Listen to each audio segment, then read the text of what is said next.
السلام عليكم. بغيت نستدعي الجمهور ديال فاس باش يجي يساندنا في الجمعيه ديال المستقبل اللي كيف كتعرفوا كتهتم بالاطفال المرضى بالسرطان.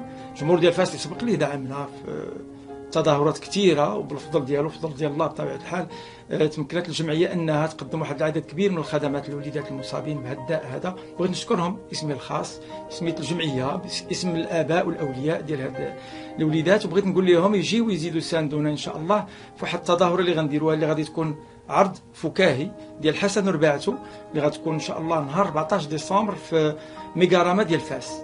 غادي تشاركوني معها بطبيعه الحال، سي ان كالا غيكونوا معايا فيه فنان اخرين فكاهيين اخرين ان شاء الله، ونحاولوا ندوزوا واحد الامسيه جميله، ونتمنى على انكم تجيو كثار وتساندوا الجمعيه. كيف كتلاحظوا انني كنتكلم بعقلي، لان قالوا لي تكلم بعقلك، ولكن نهار 14 ديسمبر ميغاراما ما كنضمن حتى شي واحد انني غنبقى نهضر بعقلي. السلام عليكم.